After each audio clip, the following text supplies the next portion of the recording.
lampu diskotik di luar angkasa itu gimana? Nah ini nih Ivana banget ya, ayo Ivan.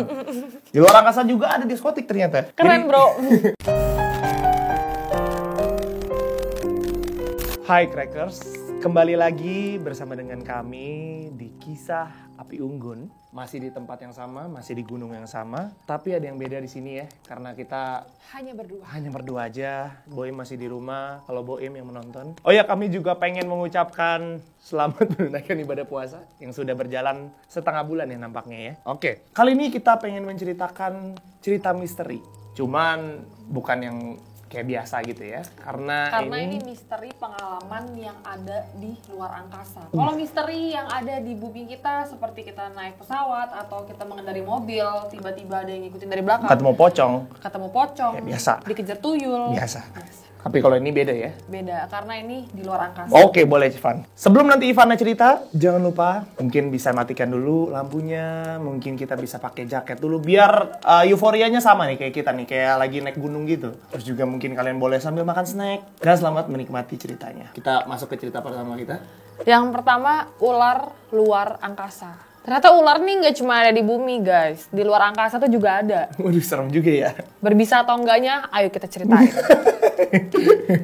Jadi ada seorang pensiunan astronot yang bernama Dr. Story Musgrave. Dia tuh bercerita tentang pengalaman dia selama dia terbang ke luar angkasa. Dia mengklaim kalau dia tuh melihat seekor ular putih yang panjangnya 2,5 meter. Buset, Ular putih. gede juga tuh bos. Ya. Musgrave mengatakan semakin banyak dia menghabiskan waktu di luar angkasa, semakin banyak hal-hal misterius yang terjadi di sana. Banyak yang mengira itu mungkin saja sebuah selang yang terlepas dari kapal di luar angkasa. Tetapi Musgrave ini tetap bersikeras kalau dia tuh benar-benar melihat seekor ular putih tersebut. Karena Musgrave sendiri sudah melihat ular putih ini selama 2 kali. Dan dia melihat 2 kali ini di kesempatan yang berbeda. Mungkin hari ini dia melihat, lusa juga dia melihat lagi. Para pakar pun percaya bahwa Musgrave ini tidak mungkin berbohong. Kalau lu percaya nggak? Menurut gua sih, kalau dia sampai konfirmasi sampai 2 kali kayak gitu sih, gua percaya aja sih. Nanti bakal ada lanjutannya nih tentang hewan di luar angkasa. Tapi justru gua penasaran.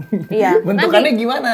Nanti bakal ada lanjutannya. Oke, boleh. Yang Kita kedua langsung dulu. Cerita yang kedua. Kalau ini tuh sebenarnya cerita klise di mana kita juga bisa alamin di dunia nyata. Iya. Oke, kalau misalnya mungkin lu ya sering naik mobil sendiri. Ivana nih sering naik mobil sendiri, guys.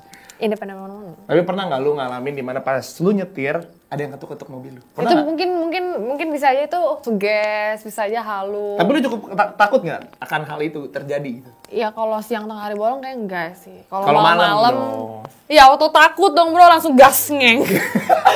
Bener gak sih? Iya bener. Bener, kalau bisa sekencang-kencangnya bawa mobil gitu kan. Nah, kejadian itu dialami sama Li Wei. Dia itu adalah berasal dari Cina ya. Ini tahun 2003. Jadi dia adalah orang pertama yang dikirimkan untuk keluar angkasa. Nah, dia ngalamin nih kapalnya itu tuh kayak diketuk-ketuk pada saat dia lagi naik. Itu sebenarnya rada aneh kan. Siapa yang ngetuk? Apalagi kalau lagi di luar angkasa. Ya kan, kalau misalnya di darat masih memungkinkan lah. Akhirnya pada saat nyampe di bumi diceritakanlah ke teknisinya. Ditanya dong sama teknisinya bunyi ketukannya kayak gimana. Terus si teknisinya mungkin nanya. Tok tok tok. Ah, siap. Oh, ada paketnya ya sebelumnya ya. Paket. Nggak kayak gitu bunyinya ya. TikTok belum viral juga. 2003 belum ya guys ya. 2003 belum. Terus si teknisinya bilang ketukannya kayak gini, bukan. Jadi intinya dia nggak nemuin ketukan yang sama pada saat si teknisinya itu cobain gitu ya. Ternyata ada astronot lain juga yang pernah ngalamin itu di tahun 2005 sampai 2008 dan dia juga berasal dari Cina. Nah, kenapa cuma astronot Cina doang yang merasakan nih? Niseng banget nih orangnya. Feeling gua itu terkena benturan aja kali ya. Di atas. Bisa nggak ya? Kena benturan benda angkasa gitu. Benda gitu ya. Atau sampah-sampah gitu. Karena ada aneh. Kalau nggak ketukannya dia nggak bisa temuin. Menurut lo gimana? Kalau menurut gue sih mungkin feng shui-nya aja dia, mungkin daerah yang terbangnya gitu. Jangan ada makhluk halus di luar angkasa juga cuy. Bisa jadi. Ayo nggak? Bener dong? Kalau di bumi ada, bisa aja di luar sana, di planet lain mungkin juga ada juga ya, makanya itu dia. Gimana Van? Cerita selanjutnya Van. Selanjutnya, mereka di bulan mengawasi kita. Siapa mereka? Kalian pasti tahu dengan nama Neil Armstrong. Banyak teori konspirasi mengenai perjalanan Neil Armstrong ke bulan. Salah satunya perjalanan mereka diklaim dilakukan di dalam studio. Selama misi Apollo 11 pada tahun 1969, setelah Armstrong ini mendarat di bulan, NASA tuh mengklaim telah kehilangan transmisi selama 2 menit. Dan dalam pesan rahasia ini, Armstrong berkata, Bayi-bayi ini sangat besar, Pak. Luar biasa. Oh Tuhan, Anda tidak bisa percaya. Saya memberitahu Anda bahwa ada pesawat luar angkasa lain di sini. Berbaris di sisi terjauh dari tepi kawah. Mereka di bulan mengawasi kita. Kalian percaya nggak dengan kata-kata ini? Yang perihal dia nyampe di bulan aja kan itu juga bohong ya. Iya sih. Ya nggak sih? Yang akhirnya pakai green screen. Tapi itu horor sih kalau memang ada bayi raksasa tuh sebesar apa. Dan melihat di luar angkasa. Saya tidak kebayang. Mungkin bayi alien kali ya. Nyasar Hijau juga. berarti? Itu kan cuma di emoji aja, bro. Iya kan gue taunya gitu ya. Ya kan Emoji nggak- apa kan? iya Alien nggak tahu. kepalanya besar, bentuknya lonjong, matanya besar. Oke lanjut nih ya. Lanjut aja langsung. Ini cerita keempat. Ini juga kayak cerita-cerita mistis cuy. Jadi tuh mendengar suara siulan. Tapi bukan siulan kuntilanak ya. Ini rada beda suaranya. Nah ini tuh terjadi di 1969. Nah pas itu tuh awak kapal dari Apollo 10, Thomas Stafford, John Young, dan Eugene Cernan. Mereka lagi melakukan perputaran bulan yang ke-31 mengelilingi satelit bumi. Nah pada saat itu mereka tuh mendengar suara aneh yang nggak pernah mereka dengar sebelumnya. Oke? Suara apa itu? Suaranya tuh seperti ini. You hear that whistling sound? Yeah. Richard. Yeah. Kalian dengar gak suaranya? Semacam noise ya, kalau gue dengernya ya, kayak noise-noise gitu ya. Kayak... Tapi bisa nggak sih itu suara mesin? Tapi kan dia kan sudah, apa ya, sudah berkecimpung di dunia itu ya. Kalau mereka aja tidak pernah mendengar suara itu, berarti harusnya nggak mungkin suara mesin juga. Oh, iya. Pasti harusnya suara yang cukup beda dan aneh. Makanya mereka merasa, oh ini suara apa nih? Sebelumnya itu rekamannya itu dirahasiakan, sampai akhirannya tahun 2016 dilepas aja ke publik, jadi semuanya tuh bisa dengar. Dan suara itu berlangsung selama 1 jam. Cukup lama. Lama banget, kayak cukup aneh. Dan itu, ya itu feeling gue udah pasti bukan mesin sih. Bisa jadi. Lanjut, Van. Yang kelima yaitu bangkai hewan. Jauh sebelum manusia berhasil menjelajah keluar angkasa, hewan adalah makhluk pertama yang lebih dulu dikirim untuk menjelajah luar angkasa. Betul. Percobaannya hewan dulu baru manusia. Jadi ya, Nah, tujuannya adalah sebagai uji coba alat pendukung hidup bagi para antariksawan. Nah, sudah banyak hewan-hewan yang dikirim seperti kucing, anjing, tikus, bahkan ada ikan. Sian sih mereka nggak tahu apa-apa.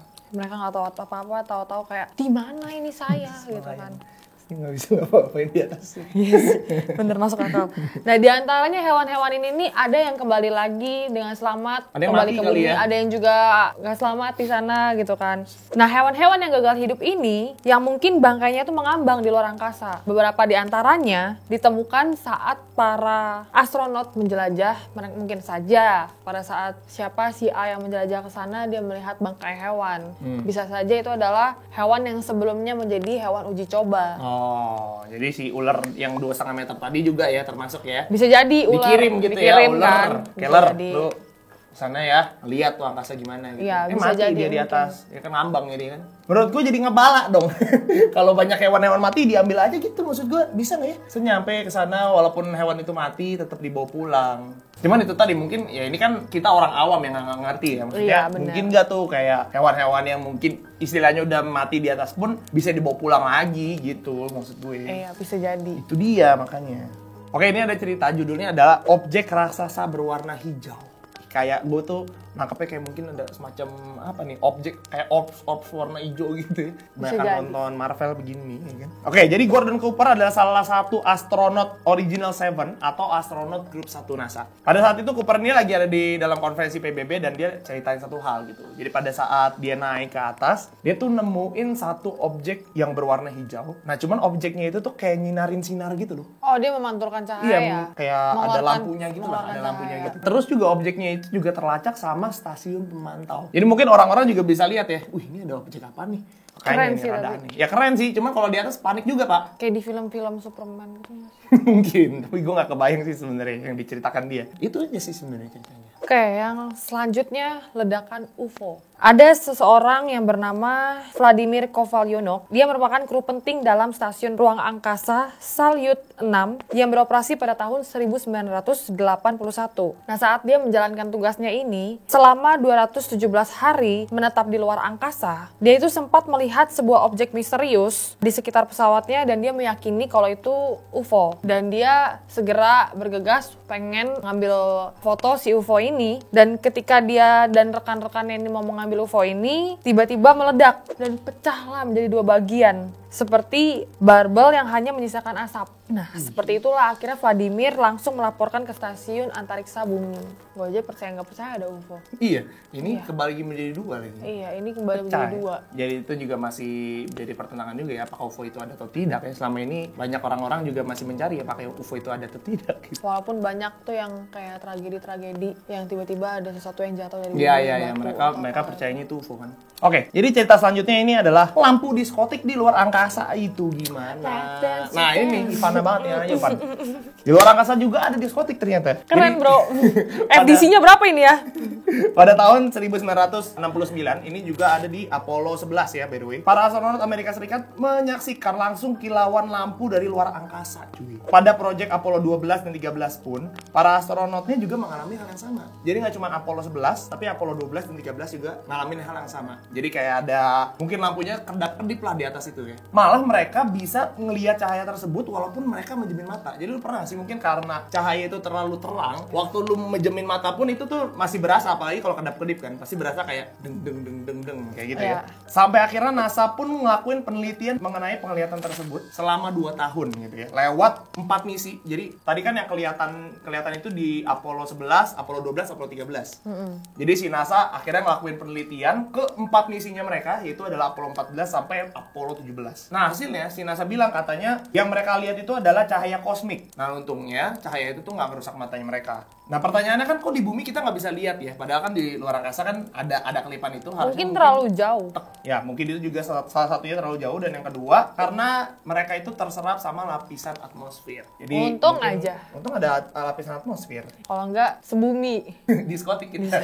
Diskotik dari angkasa, cuy. Yang ke-9 yaitu cahaya lampu yang berbentuk huruf V. Astronot Amerika yang bernama Leroy Chiao merupakan komandan stasiun luar angkasa internasional pada tahun 2005. Nah, saat sedang bertugas, dia itu mengaku pernah melihat garis cahaya yang seperti huruf V, tapi sayangnya itu rekannya itu sedang membelakangi. Jadi tidak melihat cahaya itu, yang melihat cuman si Leroy ini. Dia ceritakanlah pengalamannya itu. Namun beberapa orang mengatakan bahwa yang dilihat oleh Chiao ini mungkin beberapa perahu nelayan di pantai Amerika. Tapi dia membantah, gimana mungkin perahu-perahu nelayan lampunya bisa dilihat hingga keluar angkasa. Sebenarnya cerita-cerita yang kayak gini tuh percaya enggak ya sih, karena ya ini kan kesaksian satu orang gitu. Nih itu dia. Kecuali memang video atau fotonya itu beredar. Betul sekali. Itu gue percaya, soalnya yang kayak tadi si Yulan tadi. Bisa manipulasi tapi Photoshop. Semua itu bisa dibohongin. Bener gak? Iya sih guys. Kita akan masuk ke cerita terakhir. Ini dialamin sama astronot asal Rusia bernama Musa Monarov. Itu tuh mulainya tuh dari pada saat mereka udah di atas nih, udah di luar angkasa dan mereka lagi mungkin ngerekamin benda-benda luar angkasa. Cuma ada satu benda yang memang si Monarov ini tuh ngeliatin terus gitu ya. Dia tuh berasa kayak ditembakin sama benda tersebut. Mungkin dia nggak keluarin sinar yang nggak kebayang kayak cu nggak gitu sih. Iya. Cuman dia berasa kapalnya itu kayak semakin menjauh dari bendanya tersebut. Itu yang dirasakan sama mereka gitu ya. Dan makanya si Monarov ini berargumen kalau sebenarnya itu yang dilihat bukan cuman benda antariksa doang, tapi itu adalah pesawat alien atau UFO. Jadi kayak mungkin istilahnya benda itu tuh tahu kalau misalnya si Monarov lagi foto-foto. Ngerti gak kan? Mungkin lagi direkam-rekam kan. Mungkin dia kayak nggak mau difoto dan segala macam. Akhirnya dia berasa kayak ditembak gitu loh. Kan harusnya berasa ya memang mungkin kayak ada dentuman atau misalnya berasa pesawatnya lebih kayak turun atau misalnya makin menjauh, itu kan mereka berasa. Sebenarnya itu lah ya cerita-cerita yang tadi kita udah sempat kasih ya. Kalau dari lu sendiri Van, kira-kira cerita mana yang paling serem menurut lu ya? Kalau gue ngeliat hewan di sana setelah gue melihat yang katanya dulunya sebelum manusia ini terbangkan. Iya betul. Itu gue awalnya gue mikir gue takut itu. Tapi enggak. Tapi setelah gue mendengar yang lain-lainnya, gue pilih yang suara atau enggak ketukan. Oke. Ya. Karena ya kalau ledakan UFO ya udah ya hal yang biasa yang gue lihat kalau misalnya gue lagi di perjalanan gue melihat orang kecelakaan gitu. Ya udah itu doang gitu. Iya, cuman kalau misalnya gue lagi mengalami itu dan gue mendengar sejam, gue mendengar suara itu. Gue juga setuju sih. Gue gak kebayang jantung gue masih tahan apa enggak. Karena masalahnya itu di luar angkasa dan itu maksudnya bukan kayak di darat yang kita bisa kabur segala macam, ngerti gak? Iya benar. Mungkin ada sekutu-sekutu dari mana datang gitu karena suaranya itu kayak apa itu? Itu yang bikin suka serem tapi kalau misalnya dari kalian sendiri cerita mana yang paling serem kalau misalnya kalian bayangin, tulis di kolom komen ya. Kalau misalnya kalian ada cerita apa lagi nih yang mau kita bahas, juga boleh ditulis di kolom komen atau DM juga ke Instagram kita nih. Yang belum follow, Instagram kita ada di @krakenekid. Sekian ya cerita hari ini ya. Sampai berjumpa lagi di Kisah Api Unggun selanjutnya. Stay cracking. Salam Crackers, cek cek tingkung pria.